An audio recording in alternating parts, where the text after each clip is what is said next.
ครับสวัสดีครับก็กลับมาอีกครั้งนะครับกับรายการของเรานะครับวันนี้เราก็ยังอยู่กับอาจารย์เฮนรี่นะครับครับสวัสดีครับอาจารย์เฮนรี่ครับสวัสดีครับสบายดีไหมครับก็สบายดีครับอาจารย์เป็นไงบ้างHow are you อาจารย์ How are you doing Yeah, I'm very well, thank you. I'm very well. Yep. So I got so many questions from my page, and people asked me to ask you about what kind of food do you eat, like because like I remember did some we did some questions. We had some questions about the English dishes, and Yeah, we talked about the English breakfast. Yeah. yep, and some of the people they asked us to ask you about like what other thing that you do, like I mean like what other thing that you cook besides English breakfast. And yeah, so today we are gonna go over and we're gonna ask you to introduce us some dishes. Let's see here. So on this first picture we have like for example, like in Thailand we use only one fork and one spoon. Yeah. And I learned that you guys have so many fork and so many spoon and so many knives. It's kind of like something new for me. Like yeah. Do you know like how to use them all? Basically, no one in the UK eats like this. We don't have that many pieces of cutlery. We don't have that many knives. And unless you go to a very high-so restaurant, like a very high society restaurant. Basically, we just have a knife and fork. But if you're having soup, obviously you have a spoon. However, yeah, because we have to eat soup with a spoon, I did learn that at the very posh restaurants, when you've got your plate of food and you have all your knives and forks, you start close to the plate and then you work your way out. So you've got your plate here, this first two knife and fork, that's what you begin with, and then you gradually work your way out to the end, to your dessert spoon, dessert fork. But trust me, people don't eat like that in the UK anymore. It's just knife and fork. So like I saw in Titanic, like yeah, like yeah, exactly. But like in Titanic, like I remember there's this iconic scene that like Jack he doesn't know which he doesn't know what to use. Yeah. So I was like, oh my god, if I were like going to like some of those like proper English like people, then when they are cooking a lot of food, and I'm not gonna be able to survive. Luckily no one really cares about that kind of stuff anymore. So I mean, last week we talked about Downton Abbey and about how obviously Downton Abbey does not represent reality. Oh, they don't? Not really, no. Well, not reality now, obviously, because it's 100 years old or whatever. But yeah, that idea of having that many knives and forks, it's very, very outdated. And yeah, I mean, a lot of English people now, they'll just eat with their hands because it's quicker, Yeah. Okay. So yeah, so I hope like when I go to like your social event with English people, like I'm not gonna look like a fool. You'll be fine. Don't worry about it. You won't look like a fool. Okay, so yeah, let's go on the first slide. And so the first one that I heard, like you guys eat a lot of fish, like fish and chip. And because like I used to work with a guy named Alex, and he's from England, and he worked with me for a few vlog that I used to shoot in my channel. And he said that like, oh yeah, fish and chip is like very popular in our country, blah blah blah. And so like when I go to dine in some other restaurant in Thailand, I feel like they have like different style of fish and chip. And Alex told me like, oh, because like you guys use different type of fish, it's like it's not the same fish that like you guys eat in your country. So yeah, it's an interesting one. So yeah, you've got here that we typically use cod or haddock, which is correct. Although cod has become a lot more endangered now. It's become less ethical to source cod for fish and chips. So haddock is now a lot more common than cod. And as a result of cod becoming rarer, it's become more expensive as well. So yes, fish and chips, very, very popular, especially if you go to coastal parts of the UK. If you go to Brighton or Southport or anywhere along the coast, you'll have so many different places where you can get fish and chips. And I'm not going to lie, I quite like it. You know, it's obviously not the healthiest meal because it's just fried potatoes and then fried fish. But it is quite delicious, especially with lots of salt and lots of vinegar. But yeah, it used to be cod and chips. And now because cod has been over-farmed, it's haddock and chips is generally the more common meal these days. And you guys eat with fish sauce or something like that? Because like no. Fish sauce, no. Fish sauce is very much just an Asian thing. Oh, okay, interesting. Yeah. Because when I went to your country last time, I saw like you have like it looks like very brown, and I can smell the vinegar. Yeah. So like I wasn't sure whether I understood it correctly or not. No, it's vinegar. It's isn't that what it's nam som, right? Nam som vinegar in Thai. Yep. It's that. It's just it's brown vinegar because obviously you've got lots of different types of vinegar, and in the UK the two main types are clear and brown. So that's clear vinegar or malt vinegar, and we use malt vinegar, which is brown, with our fish and chips. But when you look at it, it does look like fish sauce. Yeah. I thought it was like fish sauce, but like it smelled like very different flavor. Yeah. So in this picture, I see like the white stuff. It looks like mayonnaise or something like that. Tartar sauce. Yeah. Tartar sauce. Can you like maybe like can you introduce us like Well, it's an interesting flavor. It's quite creamy. It's similar to mayonnaise. It's quite creamy, but it also has a very strong, different flavor. And it's made with, I mean, to be honest, I'm not exactly sure the ingredients used in tartar sauce, but it has quite a strong herby flavor. So they use a lot of herbs when making it. And yeah, it's just really good. You dip your chips in it. It's quite nice. That's more of a fish and chips at a restaurant. You'll get tartar sauce, but if you get fish and chips by the beach in the UK or like on the street, you won't really get tartar sauce. Then it will just be your salt and vinegar. Interesting. Like, what is the kind of iconic about fish and chip?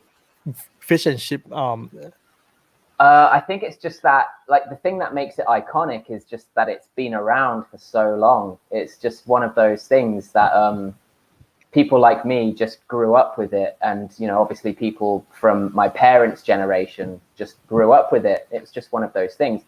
I imagine it comes from, it's quite, cod is it's Atlantic. And we're not too far from the Atlantic. We've got the North Sea, and then we've got the Atlantic Ocean. So it's quite easy for us to fish cod. It's quite easy for us to farm it. And then frying something is obviously just a quick and easy way of preparing it. So I think, you know, many, many years ago when it was first introduced, it was probably due to convenience more than anything. And generally, I think when you look at how culture affects food and vice versa, it's the convenient things that stay around the longest, and fish and chips was a very quick, convenient meal, and that's why it remained one of the most popular dishes in the UK. Yeah, when I visited your country, and I figured out that your chips, or what other people call French fry, is like big. It's very big. It's like thick cut. Thick cut, like it's like my thumb. And exactly. When I ate it, it has like the flavor is, I don't know, it feels very good, like because French fry in McDonald's in Thailand, it's very salty and it's very dry, but in your country, it's very moist and it has like different tone and yeah, Well, it's still, yeah, the biggest difference is that French fries from McDonald's or KFC or wherever, they do not taste like potato. They taste like a snack you would buy from 7-Eleven or something. But chips taste like potato. They satisfy you. They're big, they're, like you said, they're quite moist, they've got a lot of flavor, they're not dry, they're not too salty. They've got they actually still taste like potato, and I think that's what makes them so popular. And obviously for us, what you can see in this picture here, that's a chip. For Americans, obviously it's very different. American people say chips and they mean, you know, like Doritos or Pringles, and for us that's crisps. So there's, you know, that language barrier that you have to navigate there. But yeah, the chip will always be better than the French fry because it has the flavor of the potato. Yeah. So then let's see. Do you normally put some lime or lemon? Not lemon. Because I see the lemon in the picture. The thing with the lemon is it's either lemon or vinegar because they're both acidic. They both have a similar acidic quality. So some people might choose lemon and some people might choose vinegar, but generally you wouldn't use both of them because they have a very similar flavor. Me personally, I choose vinegar. But my mum, for example, I think my mum would maybe choose lemon. So it just depends on the individual. Okay. Yeah. But never together.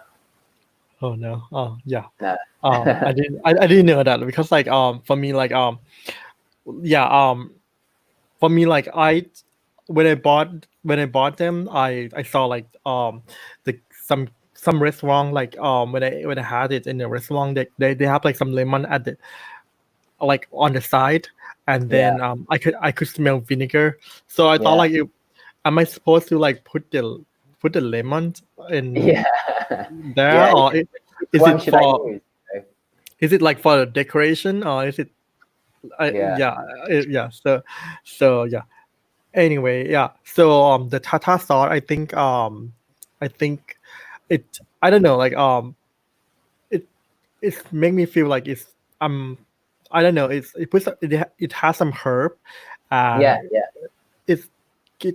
I don't think that Thai people know tartar sauce very well, but I know like there is like some jar that has like tartar sauce, but when I live in your country, I saw like you guys like made it like from the scratch, and it tasted very good. But like I don't know if anyone here they do the tartar sauce from the scratch.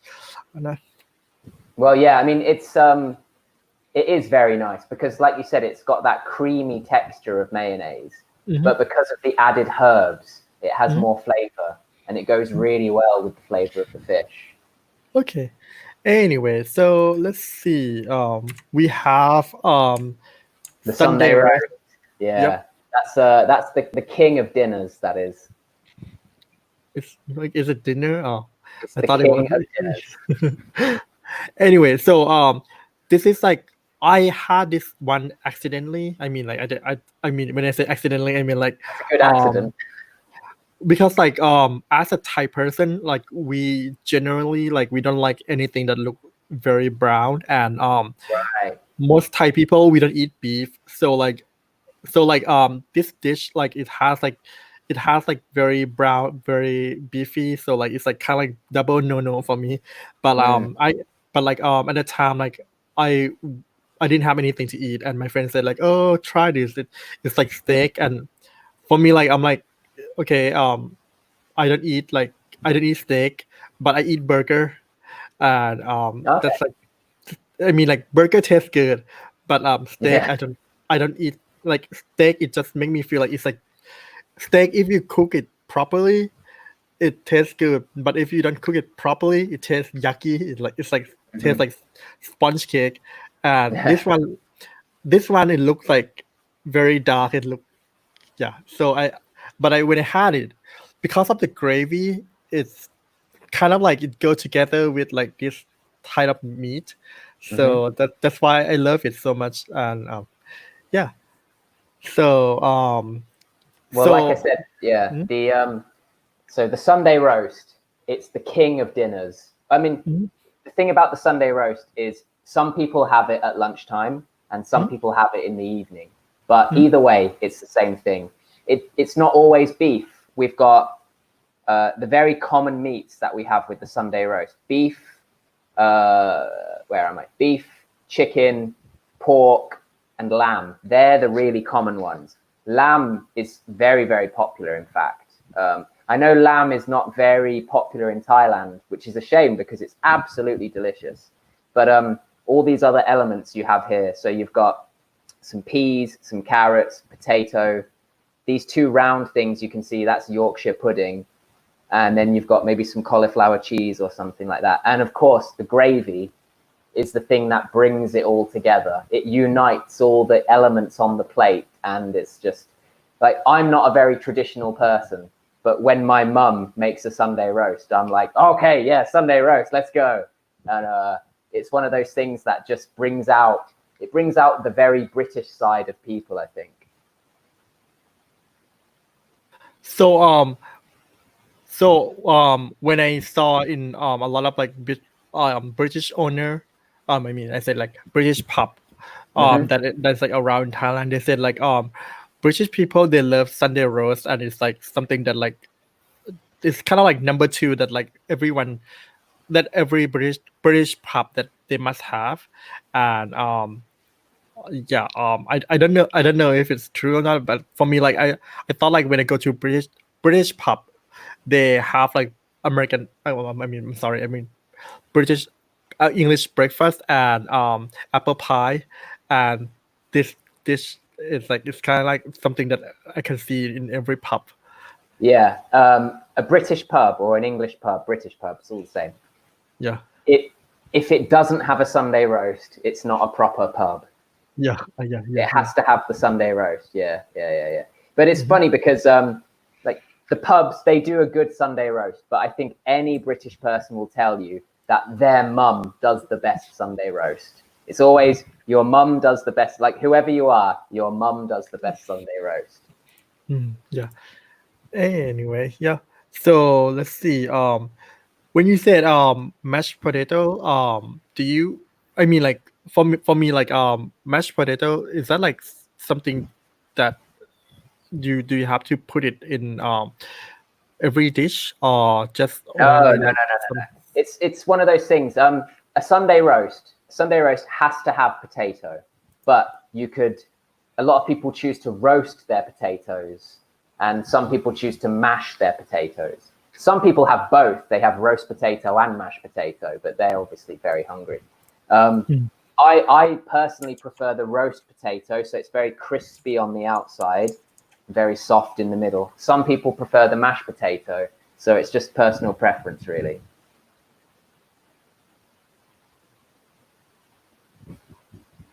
So the next one, English breakfast. Oh yeah. We talked about it last week, and so we didn't have a chance to talk about like what it made English breakfast. And so I read it in some website. They said that the eggs, it has to be poached. No, that's wrong. Absolutely wrong. No. Poached. No. Poached, yeah. Traditionally, the eggs in an English breakfast should be fried, not poached. Oh, okay.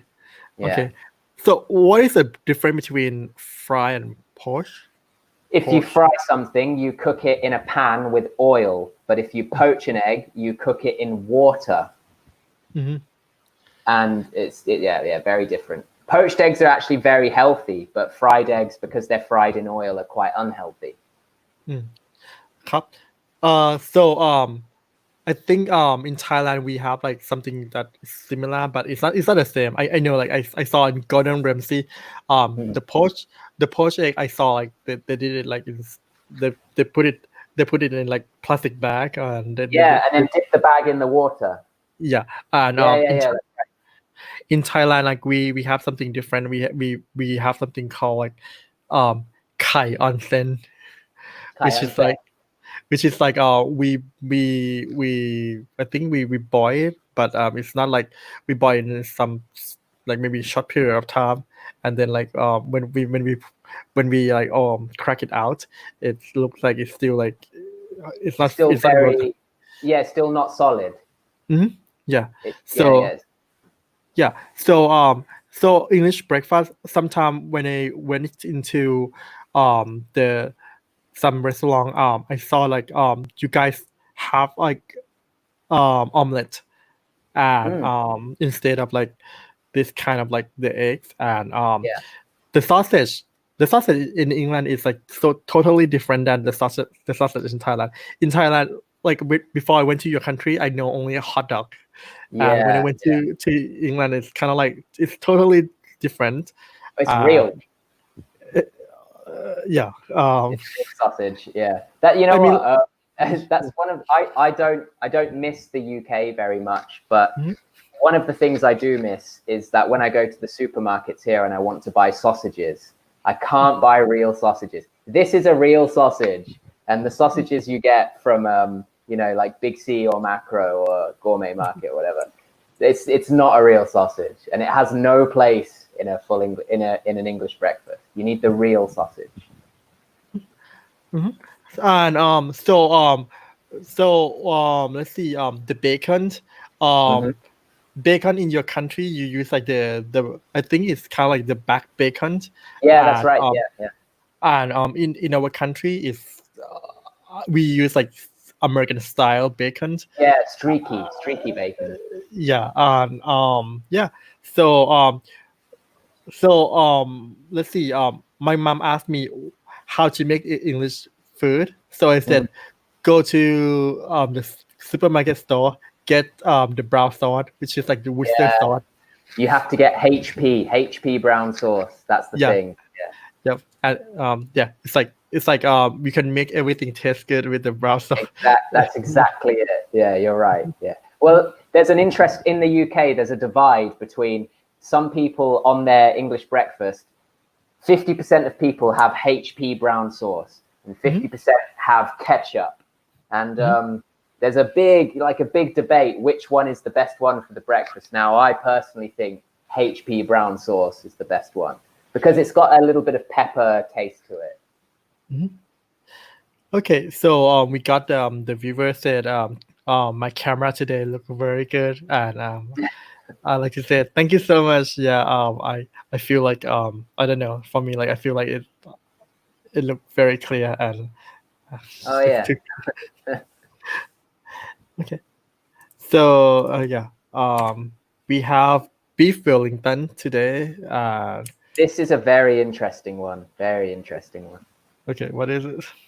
Well, so this is, I know you've had it, you told me, it's very filling for a start. It's very big, obviously, because we've got beef, which beef is quite heavy, isn't it? And then we've got pastry. Pastry is very heavy as well. Now, this is one of the most delicious things you can eat, especially if it's cooked like this. So it's still pink, still red on the inside. The thing is, beef Wellington, it's not for everyone. It's something that maybe you eat if you're more upper class rather than working class, maybe, because beef is expensive, and good pastry maybe could be expensive. So it's not very common in the UK these days. However, I've eaten it. I've made it, in fact, and it is. I've got to tell you, it's absolutely delicious.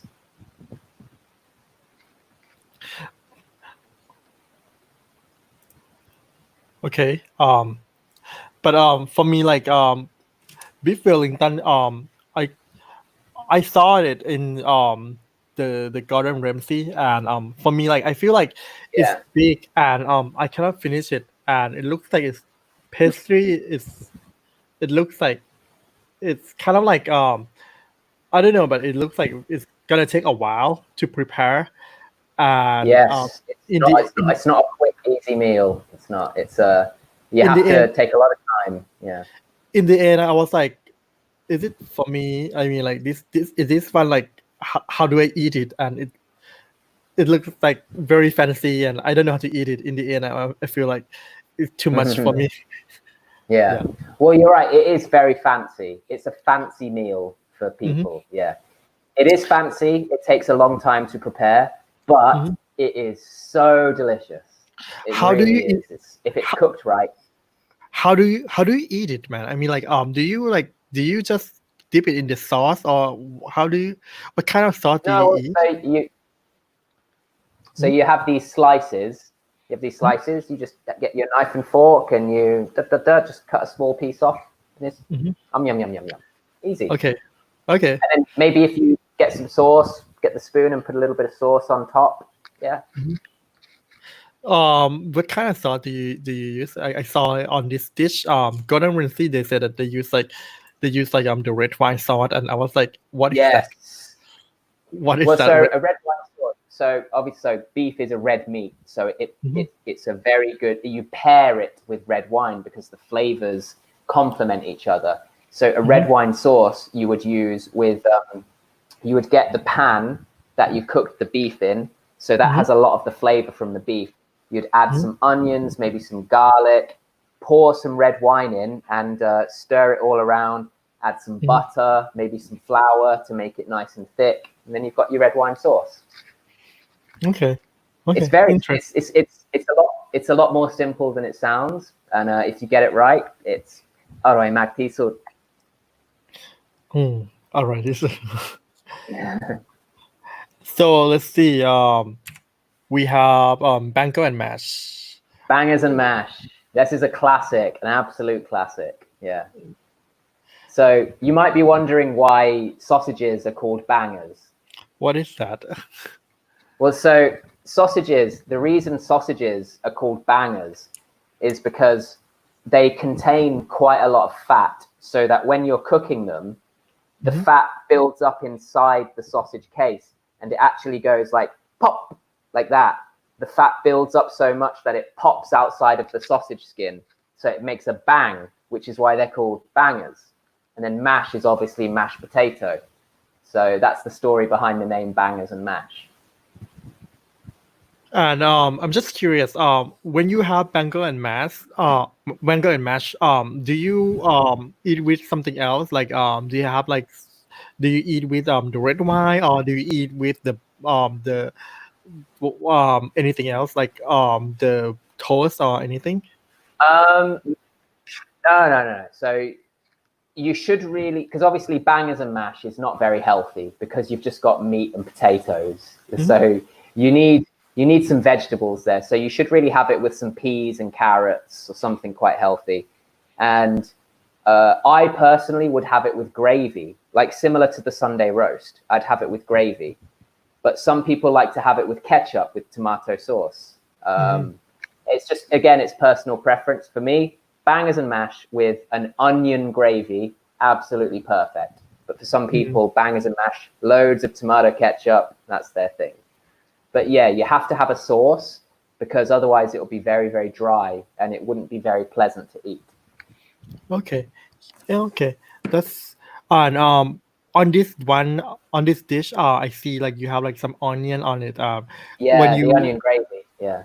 When you cook it with the onions and gravy, it's like how do you make the gravy? Do you like just like I mean, I remember I heard some people say like I mean, like for Thai people, like when we make some gravy, we just like boil it. We just like use some bone, like chicken bone or the pork bone, and we just boiling it.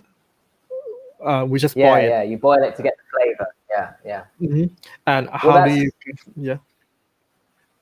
That's essentially, if you have the time, that's what we would do as well. So to make a nice onion gravy to go with bangers and mash, you have to cook your sausages in a tray, and as you cook your sausages, a lot of juice and fat will come out of the sausage, and that's a lot of flavor right there. So then when you take your sausages out of the tray, you've got all this flavor.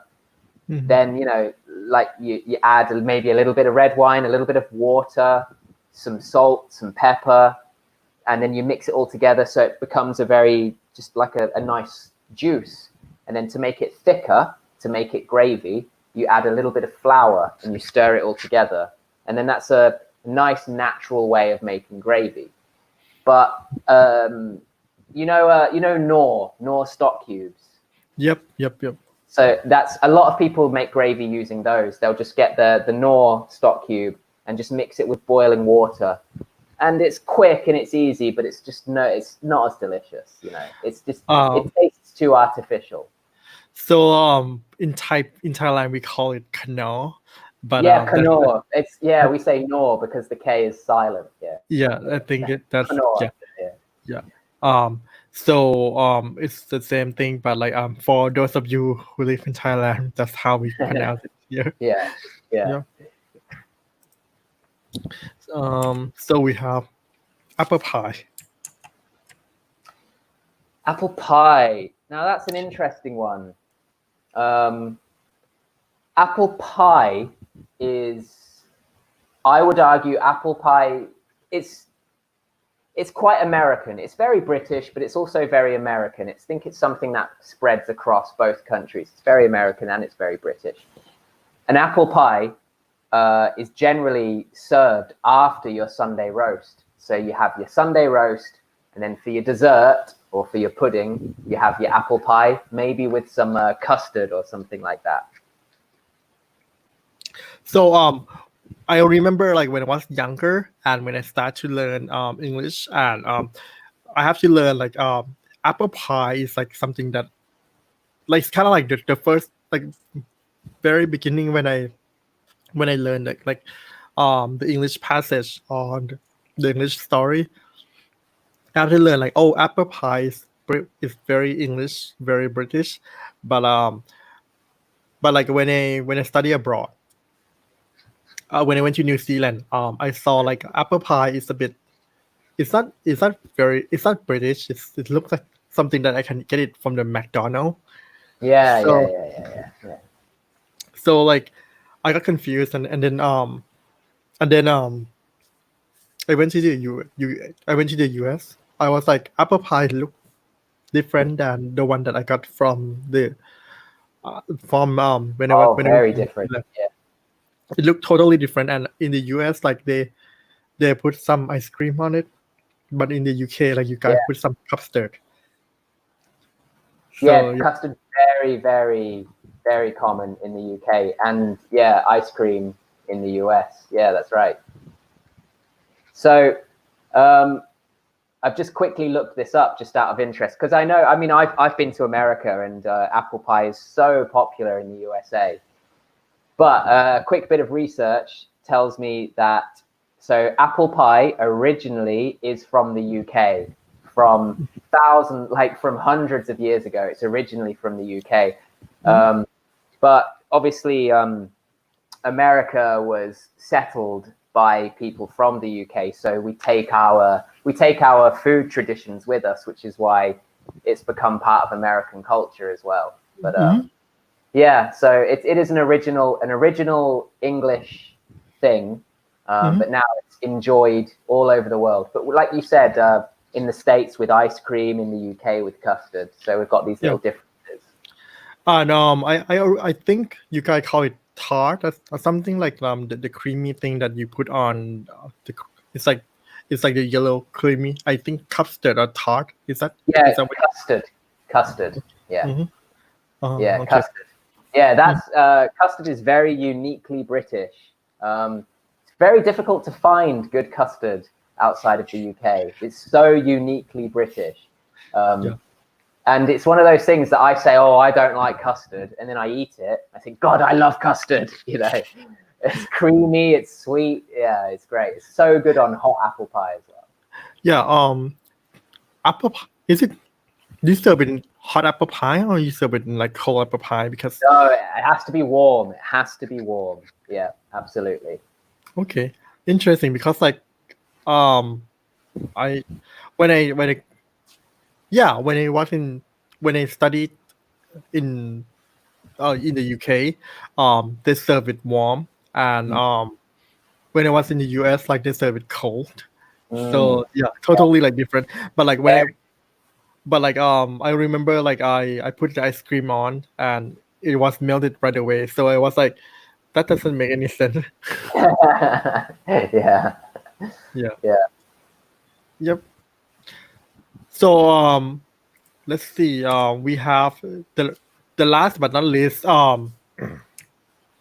This is what I like about your country. Your sausage is to die for. And That's true. Yes, sandwiches are. Yeah, we absolutely nail the sandwiches. I think in the UK, we're really good at sandwiches. So what happened is that in Thailand, sandwiches, we thought it was some kind of like it's very cheap, very lower class. It's not we didn't thought it was like expensive. We thought it was kind of like something that like we made it easily, and so it shouldn't be like expensive. It should be like it's kind of like it's more like snack that like you don't take it seriously. It's not like for the main meal. So but when I studied in your country, I went around and was like, oh my god, this sandwich cost me like £5 or £6. Yeah, 5 or 6 quid. But you would have is, so much stuff in that sandwich. You would have like chicken, avocado, bacon, lettuce, mayonnaise. You'd have everything in that sandwich. and I was like, oh my god, this is like you guys take every sandwich so seriously, and Yeah. for me like when I walk around, like sandwich is kind of like something that I'm not. It's more like you know, like when you walk around Thailand and then you just see like the look chimping, like it's kind of like something like you just like you're not taking things seriously. You're just like kind of like But for your country, like you £5 for sandwich, I was so surprised. I'm like, oh my god, like £5 for sandwich. This is I know. crazy. Yeah. Well, when you compare, like you can go to 7-Eleven and you can get a toasty sandwich for about like 25, maybe 30 baht, and then you're talking like £5 for a sandwich, which is now that's probably about 250 baht. You wouldn't dream of going to 7-Eleven and spending 250 baht on a sandwich, would you? No. Yeah, in the UK, we take it really seriously. Yeah. So I remember like I went to a diner. For me, like bacon is like something that I thought it was like the best thing that I it's like the food, like the Western food that I really liked. But like sausage, I thought it was kind of like it's normal. It's not really my thing. One day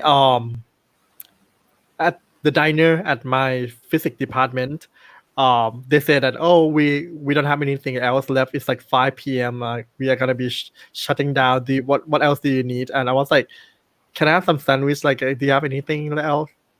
Do you have anything left? And they said, oh, we can make you some sausage sandwich. I'm like, sausage sandwich? What is that? Yeah. I mean like I know bacon sandwich, but sausage sandwich, I mean like hot dog. What's the difference? Yeah, big difference. Very big difference. I mean, you have bun and you have sausage. I mean, like you mean like sausage roll, or you mean like hot dog? You know, like when you have like the idea like when you have like the idea like the bun and the sausage, and you have like every single word for that. Like you have like sausage roll. That's like the bun and sausage. Yeah.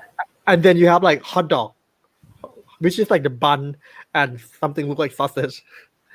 And now you have like a sausage sandwich, which is like the bun and sausage again. And you were like, what is that? Like,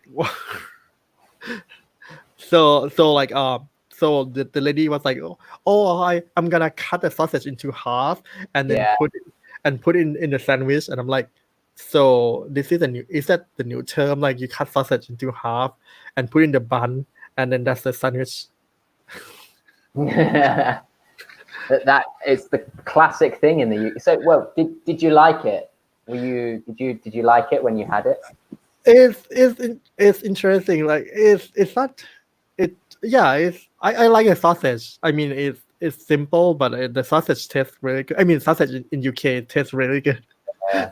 I I mean like that's like it's like your culture thing. Like the sausage in UK tastes really good, but like I just don't get the theory behind like you have like you have like sausage roll, which is a bun and the sun. I think it's because the sausage sandwich is because everyone has bread. Everyone Mhm. always has bread. And if you've Mhm. got the sausages and if you're in a hurry, you just think put it in the bread. Easy, quick and easy. Uh-huh. And And yeah, for me like sandwich. When I thought of sandwich, I thought like the bread and the meat and then cheese and maybe like some vegetable, but yeah, but like the sausage sandwich, which is like sausage and the bun, sausage. Yeah, sausage and bread. Yeah. and I'm like, yeah, To make a sausage sandwich really good, you should have a sausage sandwich with a fried egg in the sandwich. That is absolutely perfect. yeah. Add a fried egg to a sausage sandwich. Amazing. But the bacon sausage, I like it. I mean like this that's like the something that I can cook here in Thailand. But like the sausage sandwich, I cannot make it because I cannot find a sausage in Thailand.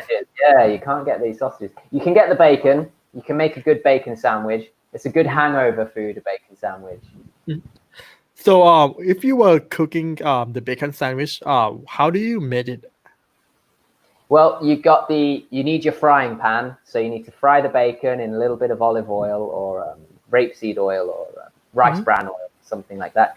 Fry the bacon so it's a little bit crispy. Then you've got your 2 pieces of bread. You have to put butter on each piece of bread because everyone loves butter.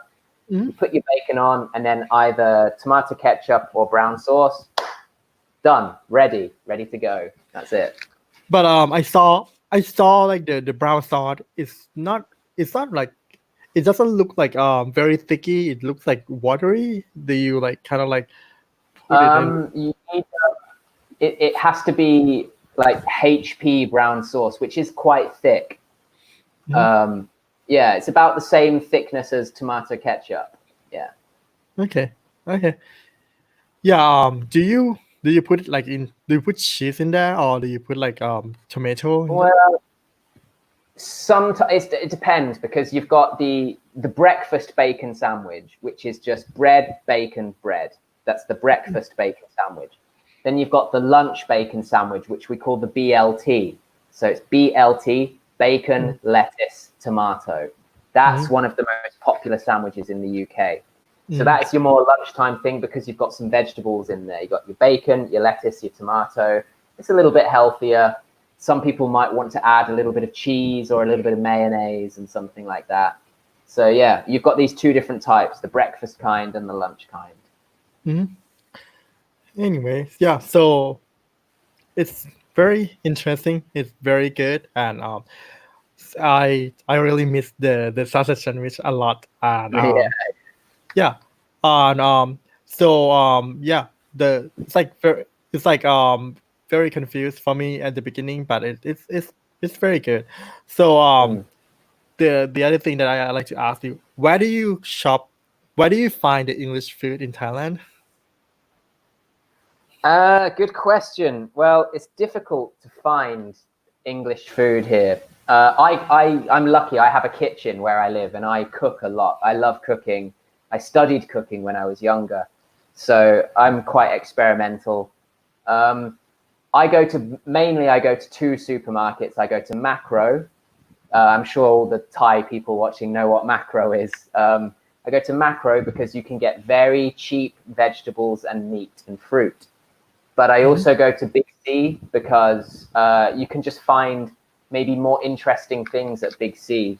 Sometimes you can find some really, really nice fruit at Big C or some really good fish or things like that. So I do most of my shopping at Macro or Big C. Sometimes, if I want something very Western, I'll go to Villa Market, Tops Yeah. Market, or Foodland. But they are very expensive. They're really expensive, so I don't go there very often. It's just when I really miss, like, คิดถึงอาหารอังกฤษมากที่สุด you know, when I really miss English food, then I'll go to Foodland or Tops or Villa. Generally, Macro, Big C, you can get a lot of good meat, a lot of good vegetables. And I used to live in Italy where I learned to cook a lot of Italian food, and you can get some good pasta and things like that in Big C and Macro. So you can cook a lot of Italian food. But yeah, so that. Those are my shopping habits. So I watch a lot of like television series from your country, and so I found out that like you guys, when you were in some sort of like elementary school, everyone has to learn some home economy, like cooking thing. Yeah, And, home economics. Yeah.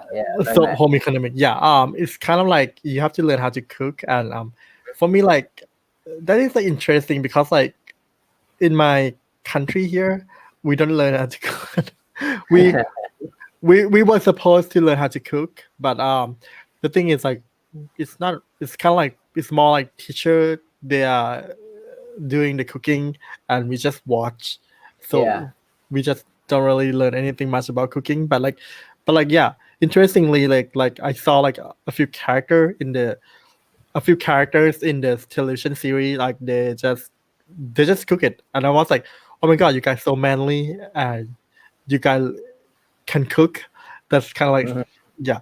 And then I spoke with a lot of like British people that worked with me in the past for my vlog, and when they were doing some cooking, and I was like, you look like you know how to use the knife.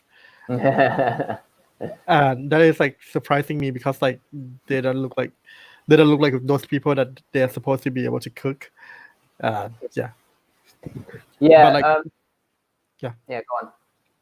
But like when I was in university, I saw like maybe one or two people that live in the same flat with me. They couldn't cook, and yeah, so it was like surprising. Very disappointing. Well, I've been interested in cooking from a very young age. I think it's because my parents encouraged it.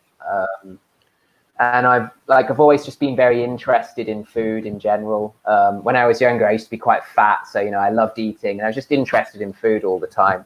As I went through secondary school, like as a what you'd call a Matthew student, I focused a lot on the cooking classes at school, and yeah, it's just one of those things.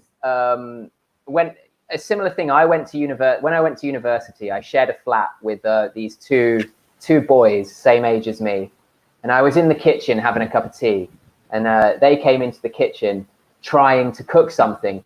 We're all the same age, and neither of them have ever cooked before. They're looking at this food, they're just looking at it like, oh, how does it work? How does it work? I look think, lads, have you never cooked before? What's wrong with you?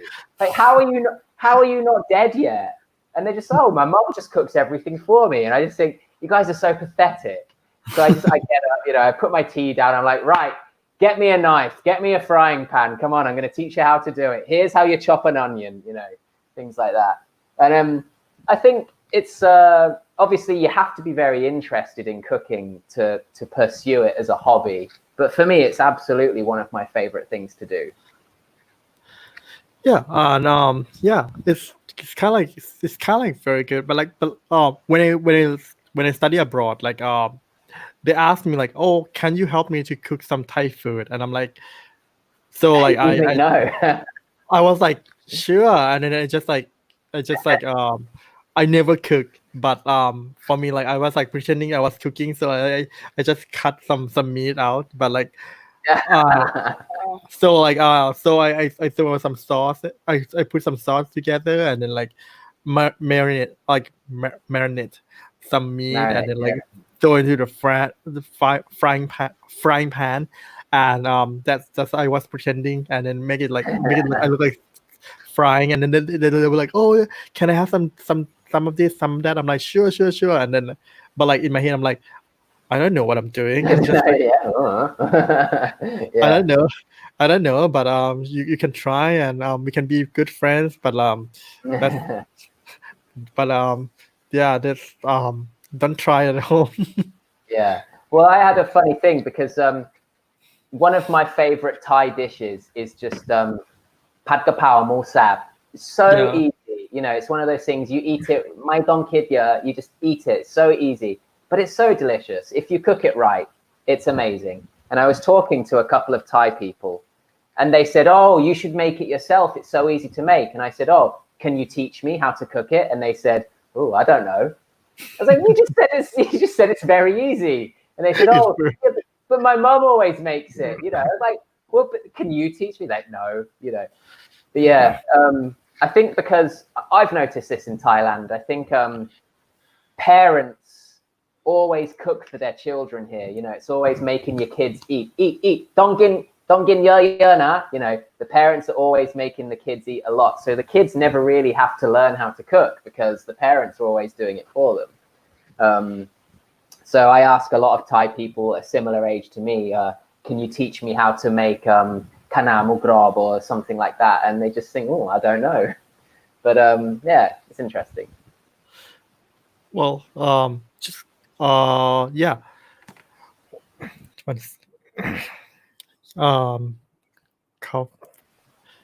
Okay, Henry, you here? It's Yep. you're breaking up when you're breaking up and Oh, sorry.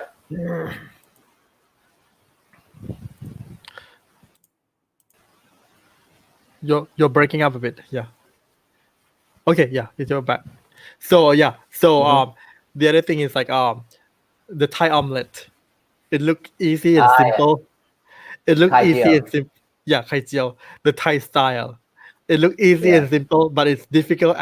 It's so difficult for me because like you must have like the wok pan, which is like which I call So you have to have like the wok pan, and when I was in the US or UK, it's kind of like it's not easy to find. It's kind of like you have to go to like the Asian. Yeah, you have to go to the Asian store. Yeah. And then you have to, because like in the US or UK or some other country, they have like the electrical the stove in the electrical one, and at my house I use the gas. I don't use this. Use gas. So you've got electrical. you've got the flame. Yeah. Yeah. So I remember like when I cook, I remember when I cook with gas, it's kind of like I turn on the gas and then I wait for maybe like maybe like less than 5 minutes. The wok is very hot, so I dump in the cooking oil and then just throwing the omelet, and I mostly I use like I use like my gut with the timing. But when I use like electrical, like I could everything is like throwing me off, and yeah, it's kind of like yeah. So it's very difficult for me to do that Thai omelet. And then someone was like, I saw on Thai television, and when I went to your country, it looked very good. It tastes very good, and blah blah. Can you cook it for me? I was like, do you have gas or do you have? Yeah. So like when I cook it and it. In the end, I'm like, so who's gonna clean it? The wok is kind of like very messy. It's very messy and it's not non-sticking. So yeah, it's very very messy and yeah. So yeah. The other thing is like I spoke the Thai omelet.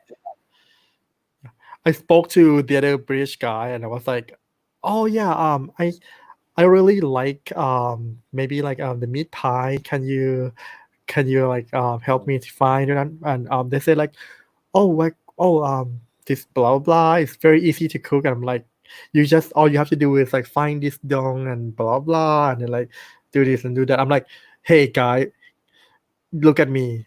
I'm Asian. I'm not I don't have like the extensive ability of like cooking pie or pastry.